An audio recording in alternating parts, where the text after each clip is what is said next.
আপনার শত্রু যে আপনার উপরে জুলুম করছে, যে আপনার উপরে অত্যাচার করছে, যে আপনাকে পেরেশানি করছে, আপনি এই কাজটা করেন, আপনার শত্রু, আপনার দুশ্মন রাস্তার পাগল হবে। পৃথিবীর কোনো মায়ের লাল তাকে আটকে রাখতে পারবে না, কারণ এটা হলো আল্লাহ পাকের কালামের মুজিজা, আল্লাহ পাকের কালামের পাওয়ার। আপনার কাজ সমাপ্ত হওয়ার আগে, শেষ হওয়ার আগে আপনি আপনার শত্রুর বাড়িতে ফোন করুন, আপনি খোঁজ নেন আপনার শত্রু কোন হালাত আছে, কোন অবস্থায় আছে। আপনি ফোন করে দেখেন আপনার শত্রু বাড়িতে কাতরা মাছের মতো কাতরাচ্ছে, বাড়িতে ছটফট করছে। শত্রু দমন, যে শত্রু আপনার উপরে জুলুম করছে, আপনার উপরে অত্যাচার করছে, আপনাকে পেরেশানি করছে,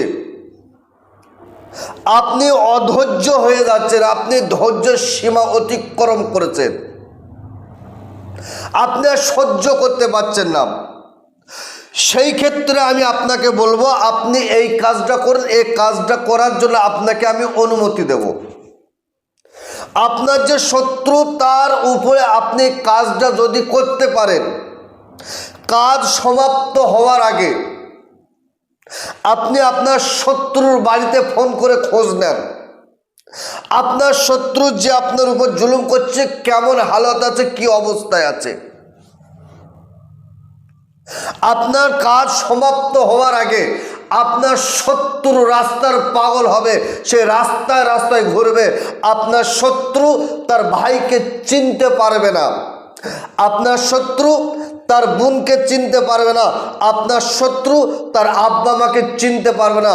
মূল কথা হলো আপনার শত্রু কাউকে চিনবে না, সে রাস্তার পাগল হয়ে ঘুরবে। তবে আপনি যদি অবৈধভাবে কারো উপরে হিংসা করে আপনি যদি এ কাজটা করেন, আপনার লাভের থেকে ক্ষতির অংশটা অনেক বেশি হবে। তবে এটা হলো আল্লাহ পাকের কালাম, পাওয়ার অফ কোরআন। আল্লাহ পাকের কালামের পাওয়ার কতটা আমি আপনাকে বোঝাতে চাইছি। আপনার যে শত্রু, আপনার যে দুশ্মন, সেই শত্রুর একটা ছবি জোগাড় করুন, একটা ফটো জোগাড় করুন, আর শত্রুর নাম আর শত্রুর বাবার নামটা জোগাড় করুন। জোগাড় করার পরে আমি আপনাকে বলছি শনিবার অথবা মঙ্গলবার রাত দ্বীপ্রহারের পর, রাত দ্বীপ্রহার বলতে এখন সন্ধ্যা হচ্ছে, সন্ধে বিকাল 5টা থেকে সন্ধে 5টা শুরু সন্ধ্যা, সকাল হচ্ছে 6টা। এই 5টা থেকে 6টা এটাকে 3টে ভাগ করেন। 2টো ভাগ পার করে শেষ ভাগ অংশ যেটা, সেটাকে বলা হয় দ্বীপ্রহার। এই দ্বীপ্রহারের সময় আপনি সুন্দর করে অজু করুন, পাক সাপ কাপড় পরুন, 5 পাঞ্জাতনের সম্মানার্থে 5টা আগরবাতির ধূপবাতির জ্বালিয়ে দেন। 3 বার তওবা ইস্তেগফার, 11 বার দরুদ শরীফ পড়েন। পড়ার পরে সূরা লাহাব, আপনি গুগলে গিয়ে সার্চ করেন, ইউটিউবে গিয়ে সার্চ করেন, সূরা লাহাব আসবে। সূরা লাহাবটা শুদ্ধভাবে মুখস্থ করুন। মুখস্থ করার পরে আপনি এবারে কি করবেন, আপনার যে দুশ্মন, আপনার যে আপনার উপরে ক্ষতি করছে, চক্রান্ত করছে, তার ছবিটা এইভাবে হাতে নেন, ছবিটা নেন।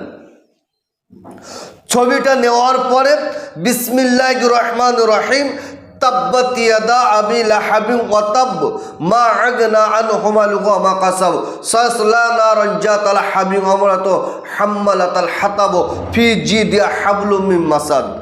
একবার পড়বেন, আর শত্রুর নাম, শত্রুর বাবার নাম, আর সেই শত্রু যদি মেয়ে হয় সেই মেয়ের নাম, মেয়ের মায়ের নাম পড়ে আপনি ফু দেন।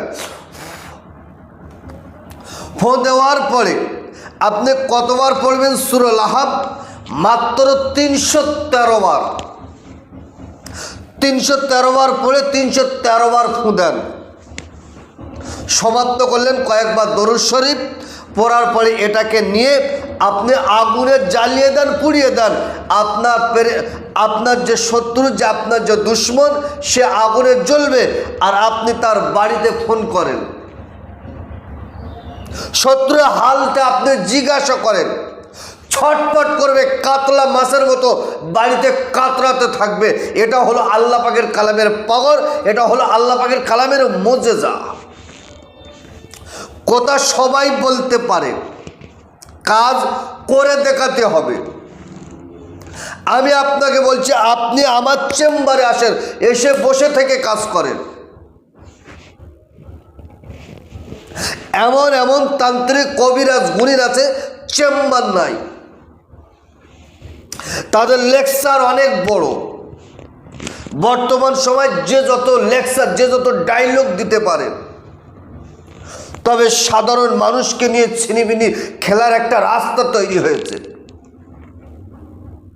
আমার একজন ভক্ত আমাকে দিয়েছেন, বলে হুজুর দেখেন, ফু দিয়ে আগুন জ্বালিয়ে দিচ্ছে, হাঁড়ির ভিতরে ফু দিয়েছে, আগুন জ্বলে উঠেছে। আচ্ছা, এসবগুলো যদি আপনি দেখেন, আপনার মনে কি হবে? আপনি অস্থির হয়ে যাবেন। এখন বর্তমান সময় কিছু মেডিসিন উঠেছে, যে মেডিসিনটা রাখার পরে আপনি যদি তাতে পানি ছিটে দেন, আগুন জ্বলবে। যদি আঙুলে দিয়ে আপনি যদি ছুঁয়ে দেন, আগুন জ্বলবে। কেন আমি আপনাকে এতটা খুলে বলছি, কেন আপনারা বোঝার চেষ্টা করছেন না? আপনার সমস্যা, আপনি কেন তান্ত্রিক কবিরাজ গুণিনের কাছে যাবেন? আপনার সমস্যা আপনি নিজেই সমাধান করেন। আপনার সমস্যার সমাধান হতে বাধ্য হবে। কেন? আমার আল্লাহ কোরআন মাজিদ বানিয়েছে মানুষের গাইড বুক করে। অনেকে 100% গ্যারান্টি, 1000% গ্যারান্টি দেয়। আমি আপনাকে বলছি, গ্যারান্টি দেনেওয়ালার কাছে গিয়ে আপনি কাজ করেন। কাজ যদি হয় ভালো, যদি না হয়, এই কাজটা আল্লাহ পাকের কালাম হবে না মনে করে আপনি আপনার বাড়িতে করে দেখেন, ইনশাআল্লাহুল আজিজ আপনার কাজ শেষ হওয়ার আগে আপনার শত্রু ধ্বংস হবে। আমি আমার প্রত্যেকটা ভিডিওই বলে রেখেছি, এখন ভাওতাবাজি জালিয়াতি ছেয়ে গেছে। আমার ভিডিও কাটিং করে, আমার ভিডিও থেকে আমার নাম্বার তুলে দিয়েছে, দিয়ে তাদের ব্যক্তিগত নাম্বার দিয়ে ইউটিউব ফেসবুকে দিয়ে হুজুর সেজে মানুষকে ধোঁকা দিচ্ছে, প্রতারিত করছে। আর সাধারণ মানুষ ওদের খপ্পরে পড়ে তাদের টাকা পয়সা ব্যয় করছে। ওই জন্য আমি আমার প্রত্যেকটা ভিডিওয় বলে রেখেছি, আপনার সমস্যার কথা আপনি ভিডিও কলে 1 মিনিট, 2 মিনিট, 5 মিনিট ধরে আপনি আমাকে বলেন, আপনার সমস্যার কথাটা আমি শুনবো। বিনা ভিডিও কলে আপনি যদি কাউকে টাকা দেন, তার জন্য আপনি দায়ী, যে নিয়েছে সে দায়ী। আমার চ্যানেল, আমার চেম্বার কোনো দায়ী নয়। তো প্রিয় দর্শক, আজকের কাছে মূল যে সাবজেক্ট, মূল যে বিষয়, সেটা হলো আপনার শত্রু যে আপনার উপরে জুলুম করছে, যে আপনার উপরে অত্যাচার করছে, যে আপনাকে পেরেশানি করছে, আপনি এই কাজটা করেন, আপনার শত্রু, আপনার দুশ্মন রাস্তার পাগল হবে। পৃথিবীর কোনো মায়ের লাল তাকে আটকে রাখতে পারবে না, কারণ এটা হলো আল্লাহ পাকের কালামের মুজিজা, আল্লাহ পাকের কালামের পাওয়ার। আপনার কাজ সমাপ্ত হওয়ার আগে, শেষ হওয়ার আগে আপনি আপনার শত্রুর বাড়িতে ফোন করুন, আপনি খোঁজ নেন আপনার শত্রু কোন হালাত আছে, কোন অবস্থায় আছে। আপনি ফোন করে দেখেন, আপনার শত্রু বাড়িতে কাতরা মাছের মতো কাতরাচ্ছে, বাড়িতে ছটপট করছে, কারণ খুবই পাওয়ারফুল শত্রু দমনের কাজ। কারণ আমি আপনাকে বলছি, এই কাজটা আপনি সিস্টেম অনুযায়ী করে দেখেন, ইনশাআল্লাহুল আজিজ আপনার কাজ হতে বাধ্য হবে। তবে হ্যাঁ, আপনি যদি কারো উপরে হিংসা করে আপনি যদি এই কাজটা করেন, আপনার লাভের থেকে ক্ষতির অংশটা অনেক বেশি হবে। তো সুপ্রিয় দর্শক, এই কাজ করার জন্য আপনার ওস্তাদ, আপনার গুরু, আপনার পীরের কাছ থেকে অনুমতি নিয়ে আপনি কাজ করেন। যদি আমার কাছ থেকে অনুমতি নিতে চান, ভিডিওটা 10 জনকে শেয়ার করেন আর কমেন্ট বক্সে লেখেন আল্লাহ পাকের কালাম সত্য। আপনি যদি আমার চ্যানেলে নতুন হন, চ্যানেলকে সাবস্ক্রাইব করুন, আমি আমার অন্তর থেকে আপনাকে অনুমতি দেব। তো সুপ্রিয় দর্শক, আজকের ভিডিও এই পর্যন্ত সমাপ্ত করলাম। ভালো থাকবেন, সুখে থাকবেন, শান্তিতে থাকবেন, আমার জন্য দোয়া করবেন। আসসালামু আলাইকুম ওয়া রাহমাতুল্লাহ।